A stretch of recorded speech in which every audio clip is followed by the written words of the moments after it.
So you finally got the perfect asset allocation down. However, there might be one thing that you're missing, and that is asset location. Hello everyone, my name is Zach, and welcome to On Cash Flow, where I help you become a master of your own cash flow. Now let's get started. Let's quickly discuss the differences between asset allocation and asset location. Mostly when we're concerned about asset allocation, we're talking about what you are invested in. Like how much do you have towards this amount of investment, towards this investment, and so on and so on. When we're talking about asset location, we are talking about where your investments are, mainly which type of accounts your investments are within. And by the way, knowing about asset location is just one part of your financial plan. I have a whole nother video for you. That's my complete guide to investing your way to financial independence, but more on that later. For now, let's get on to why would you even be concerned with asset location? Well, I think the main reason why you should be concerned with asset location is that it mainly has to do with tax efficiency. Having the right asset location is going to be very beneficial for you to not pay any unnecessary income taxes, because different types of investments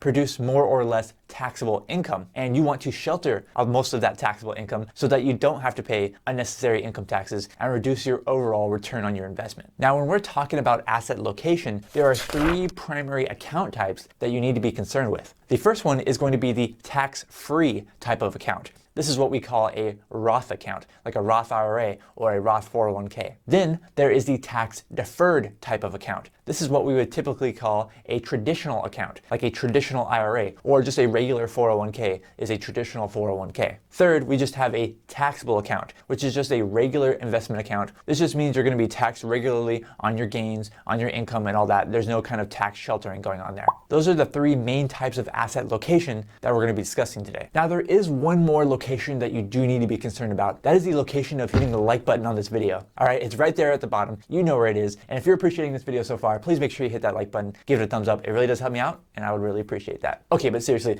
let's get on to some general guidelines when it comes to asset location. All right, this isn't going to apply to everyone because everyone's tax situation is going to be unique. Everyone's investment situation is going to be unique, but there are some general guidelines that apply to most people. The first one is that if an investment produces a lot of taxable income, then you're going to want to shelter that taxable income by putting it probably into a tax deferred account, like a traditional account. Some examples that produce a lot of taxable income could be, high dividend paying stocks. It could be real estate investment trusts or REITs, or another example could be bonds. So all of these might produce a lot of taxable income, and therefore it might be better to have them in a tax deferred type of account. The next general guideline is an investment that produces a lot of capital gains or has a very high potential for growth. As a general rule, you're probably going to want to keep these types of investments within a Roth account or a tax-free account because you want to capitalize on that massive growth by not paying any taxes on it. Some examples of this are going to be probably growth stocks or even just index funds, because index funds actually derive most of their return on investment through capital appreciation. So for these types of investments that have a high growth potential, it's best to keep those in a tax-free account if you can.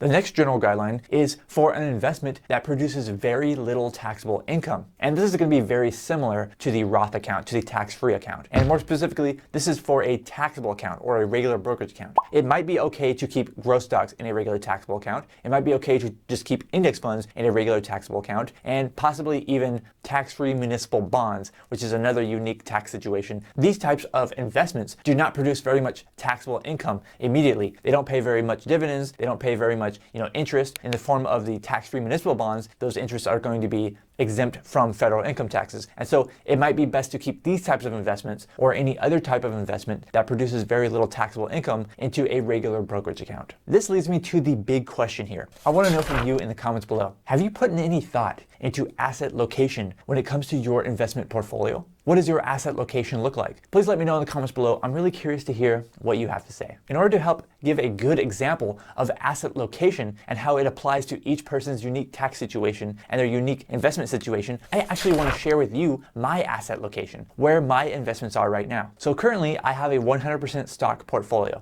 and that consists of about 80% total US stock and 20% total international stock. Both of those are index funds. And the way I have that asset allocation located, the asset location, I have 100% US fund in my Roth IRA. I have mostly US in my tax deferred account, which is my traditional account, with a little bit of international stocks in there. And then I keep all of my international stocks in my taxable account with some of my US stocks as well. The reason why I currently keep my international stocks in my taxable brokerage account is a really great example of a unique tax situation that I'm in. Because I am partially living off my investments in financial independence, I can use those higher dividends that the international fund pays. The international fund pays higher percentage of dividends than do the US funds. On top of that, the international fund pays foreign taxes, and those foreign taxes get passed on to me, and then in the United States, I can claim a foreign tax credit for the amount of taxes that I paid through this fund. By having the international fund in a regular taxable brokerage account, I am able to take advantage of that tax credit, whereas I wouldn't be able to take advantage of that tax credit if my international funds were located in a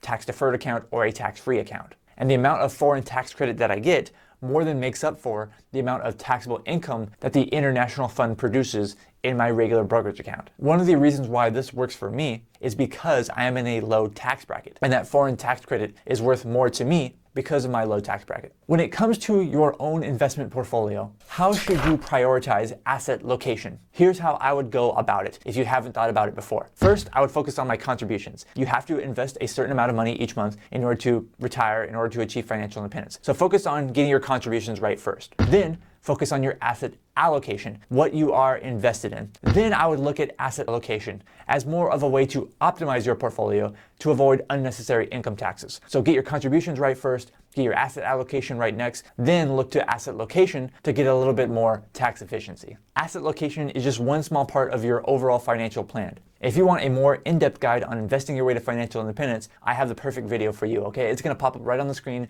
right after I get off the screen. Thank you so much for watching this video. I'm Zach from OnCashflow.com, and I hope to see you next time.